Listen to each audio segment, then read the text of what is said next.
Welcome back to Expediting Change. I appreciate all the love I've been getting on the podcast. For me, Expediting Change in this podcast was really art for me. It was just me putting information out in the air, and the overwhelming response that I got was completely love. I sincerely appreciate it, and I'm going to continue doing it because we want equity now. The game is in trouble. I've been in my depth for the piece of the puzzle. I got it for real. Still keep me going. I wake up and hustle. You won't see me buckle. I've been in the field.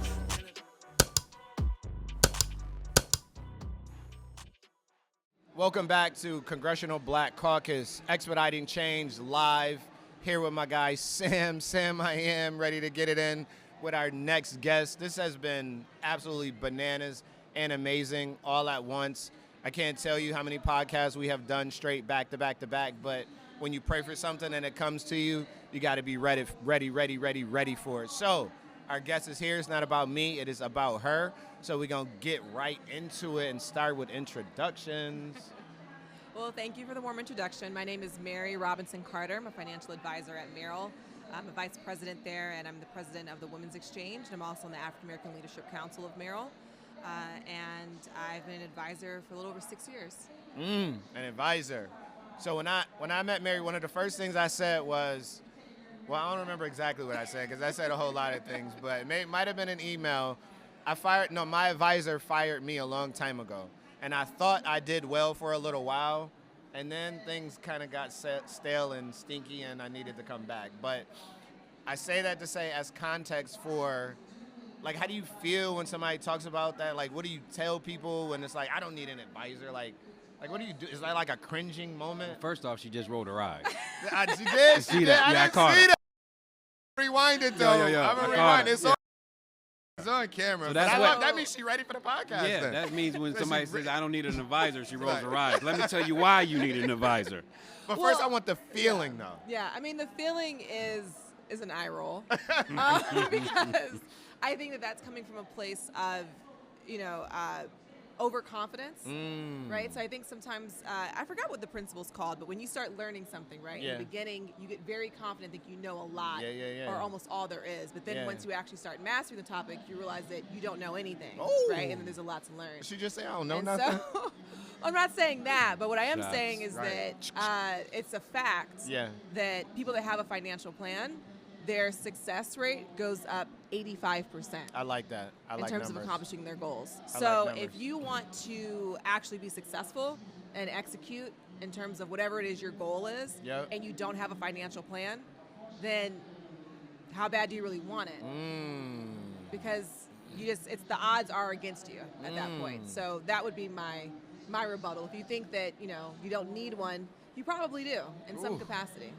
I got so many questions. Where you want to start? Because I got story or because I literally told my financial planner, she literally walked out of my house because she kept coming up with all of these different scenarios. She's like, well, what if you need money for a rainy day?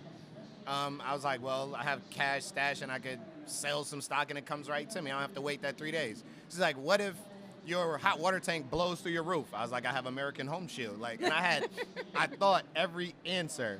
But let's go all the way back. We won't do the advisor. Let's talk. You said you're a VP. Yeah. So let's talk about your journey first. How you got to VP. Let's do journey. Okay. So I actually was working in mergers and acquisitions. Okay. And in tech. M&A. Yeah, and in tech before becoming a financial advisor. Okay. And I would say even with me working in M&A, before getting into this space. Yeah. I didn't really know much of anything about investing. I had a friend tell me that a 401k plan was a scam. Okay. And so I was like, oh, she's smart. Right. And I just had all this money in savings. I was like, I'm not putting it in my 401k. And that was a horrible idea and bad advice. But I still come across people who think that. That is a scam? Yeah, because people don't understand the concept of, oh, I'm putting money here, but I can't touch it without a penalty. And so they don't understand the idea of saving for retirement and the fact that you won't have a job and you won't have income and that Social Security is not enough. They don't think about that. They think about, well, why can't I access my money if it's my money? I respect that because it's one of the things that I talk about, the culture actually getting into investing in the stock market as opposed to real estate, because real estate is tangible for the culture. Right. But go ahead. It's about trust. Trust. Lack Absolutely. of trust. Yeah. And there's a lot to talk about with that too, right? So in terms of like bridging the wealth gap, African Americans compared, we're just using African Americans and white Americans and using white Americans as the median standard, right? We're actually catching up with them in terms of home and property equity, right? We're growing there very quickly. We're also we actually have caught up to them in terms of business owners creating wealth. So one of the biggest drivers of wealth within the community is entrepreneurship. No doubt. And we've actually increased and are growing at a faster rate, 250K plus income households, which is the baseline standard most financial institutions use for wealth, right? And wait, so you're wealthy if you make 250,000 plus a year. Yep. That's the benchmark across the country when they're looking at numbers, right? So you're doing pretty good, right? Nah, I'm not. That's you put me on the spot. We gonna have to do this. Chair has been putting me on the spot for 2 days. Beautiful. 2 days. But when you take a look at the biggest gap that we see, it is stock equity. Right? Yeah. And I can talk for days about that because the gap between what white Americans have and what African Americans have in that is disproportionately. I think it's actually, I think I wrote it down. Oh, it came with notes. I like to be accurate. Ready to rock. I like it. Yeah, so stock equity made up nearly 30% of white wealth, while it only makes up 4% of black wealth. 1, 2, 3, 4. 4. Yeah, I can't even count to 4. 1, 2, 3, 4. 4 compared to 30. That's crazy. It's insane. It's insane. And when you think about what that means in terms of the longevity of a person's life, and also like the term old money, right? So like, how did that term come to be? What is old money? It literally means your money is old, right? So the longer that dollar can stay in your bank account and that you're not using it, the longer you keep it, that makes it old money. And there's some wealth that just, it's going to take generations to build. Absolutely. Right? Like $1 billion. I don't think people really understand how much money is $1 billion. I don't think people do either, because when I was growing up, we didn't have TikTok, Instagram, all of this and all of this access to what individuals can see on a regular basis. So it seems more tangible than it actually really is. Yeah. But we got away from your story, so don't sorry, I got a little bit of ADHD or something. I do too. So. Then it's gonna be a great podcast. Like I've been a ref lately. Like, I gotta keep everybody on track. Play ref, right? Gotta keep us in control. But so my story, just to keep it short. My parents, my dad, my stepdad was a military, Army vet. Vietnam vet. My mom was a teacher. There's still, well, my dad works, he's a contractor for the government. My mom's still a teacher. And long story short, my dad had a heart attack, and then about a month later, my mom had a stroke. I taking care of her. And so I was the eldest child at the time who didn't have a family and lived closest, and so I was responsible for, maintaining the household while they were in the hospital recovering. So I was like, Dad, where's your money? Because he's a cash hoarder, right? He understands pensions, and he was like, "Oh, go ask so and so," and I was like, "Who's so and so?" Right? I was like, "That's what's going on, right?" And so, long story short, I don't think they should be allowed to call themselves financial advisors, but this person, this product salesman, sold him an annuity. And I tell people all the time, if you go to someone for a financial plan or financial advice, and every solution is company name, fund, company name, insurance policy, company name, annuity, like that's a salesperson. That's not an advisor. Absolutely. Okay. Absolutely. So that and person, key too. it is key, and you have to just be aware as a consumer what you're getting into and what people are saying they're doing to really benefit you, but they may not even really know how to help you. For sure. Right? Because there's a big lack of financial education in the community. Absolutely. But that's my tangent to come in. No, right? and I love how you said financial education as opposed to financial literacy. Yeah. I love that. Yeah. It's a big difference. It's ahead. a huge difference. Yep. So long story short, my dad had put his money into an annuity. It had gone past the free look period. If I took any money out, you're supposed to hold it for 2 years. I was going to get hit with a 50% penalty. I was like, my dad's going to cuss my ass out if I lose half of his money. No doubt, right? No doubt. He's not a reasonable person. So we got to have, what's the plan B? For sure. And so I didn't trust the advisor because I was like, even in my ignorance of finances, I was like, who would tell someone to put all of their emergency fund savings into one product and they can't touch it for 2 years? Right. I was like, that's crazy. Absolutely. You know? So I was like, I don't trust anything that you're saying to me. Yep. So I'm going to find another way. And so I basically started reading a bunch of books, doing a lot of research, and I took the money from his 401k, took a loan. I was like, Dad, when you back to work, he's got to pay it back. But at least there's no penalty, right? Yeah.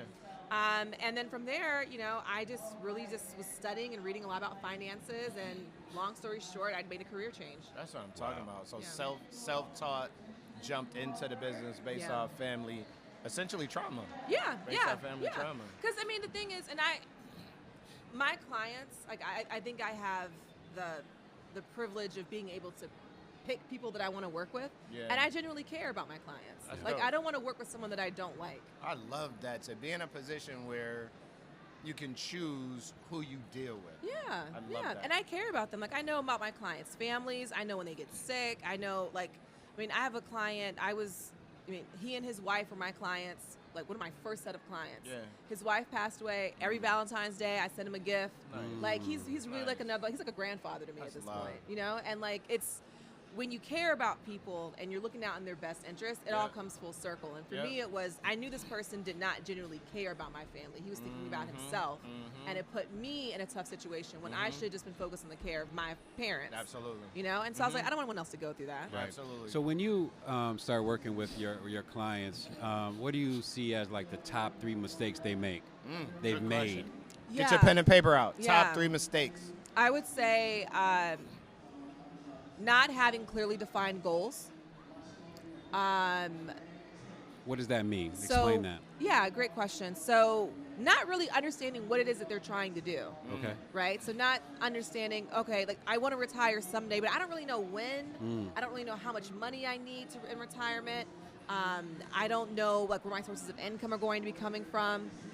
Things like that. There's a lot of ambiguity, and I find that a lot of times when I talk to people who are older, like they're on the other side, and retirement's closer to them than it was before, they feel very overwhelmed, and sometimes it's too late for them to really live the life they want, so they have to work longer, right? But if they had just started even 10 years prior, they could have made some major changes. Absolutely. You know, I would say too, not understanding the importance of building up that portfolio, that investable portfolio. You mean compounding or yes, so or mix and match? So being a high income earner, right, and being like, oh, I can pay for everything through cash flow, right? Like this supports my lifestyle, and not investing. Yep. Right? And I'm like, okay, yeah, but then you make a lot of money, but what about when you want to buy the big house that reflects your income? For sure. Right?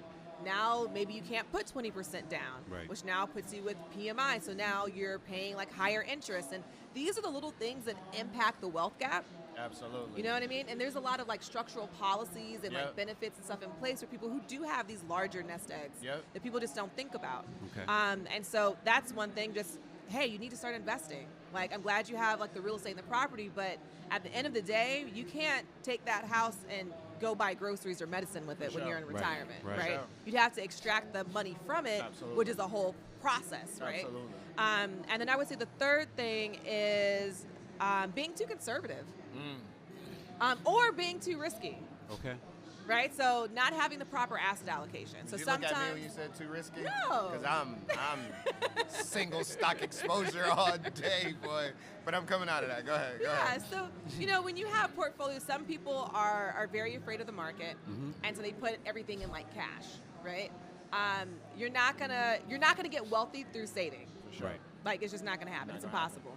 And then on the flip side of that, you have people who are, like Shamari just said, single stocks. Like, I got one stock in my portfolio, and that's it. And if you've been betting on tech these past few years, you've probably done phenomenal, right? But this has been a very unique period of time. And for a lot of people, you don't need that much risk in order to hit your goals. For sure. And so the question is, okay, well, now that you've accumulated this wealth, do you want to see a 40% drop in your portfolio? No. At 55? No. Like, at 47? Right. At 47? I'm just like, as you get closer to retirement, because it's Right. going to take you a couple years, Bounce to back. get back from Absolutely. that. And if you only need an annual return of 8 or 9%, then why are you taking on so much risk? Right? You can sleep better at night. You can have a much more peaceful life, and not sweating bullets looking at your portfolio move all over the place. So we can have a whole nother podcast because you actually spit something super fast that is a very salient, very good, very strong point about PMI and not having enough money to put down, but feeling like a big baller, but then spending more money because you didn't do it in a sound manner. That's a whole nother podcast. We bringing you back. We just gonna talk about that. I want to give you an opportunity to tout your stats and talk about, because you said you choose who you want to work with. That's one thing based off your values. That's love, and that's dope. But let's tout your stats about who you actually have chosen to work with, and your toll gates. Like I know, but I want you to talk about it. Like we talk high net worth. Yeah. So I mean, so a lot of my clients. So this may be a bit controversial. Okay. We on Expediting Change. One of the things that I believe is going to move my community forward. When I say my community, I mean the African American population in this country, and that is. When I say African American, I mean descendants of slaves. No doubt. Okay, because there's a difference between like immigrant populations and things like that. For sure. And it's money. Like the more, like I was such a hippie. I was at every protest. I was, just like that was that. I was thinking, we can rally for change and create change. Through policy and convincing people from the goodness of their hearts that this is just the wrong thing and you need to do the right thing, right? No. And and so now I'm kind of like, I just don't want to play in that system anymore. Yep. And, the talented tip, W.B. Du Bois theory, if you think about taking the best, highest earners of us, the smartest of us, right? And if we were all to have economic power and we were to focus it back on our community, really focus it, what could we do with it? Absolutely. Right? And so when I work with my clients, right, and we're investing their money, I'm saying, hey, you know what we're going to do? We're going to vote the proxy.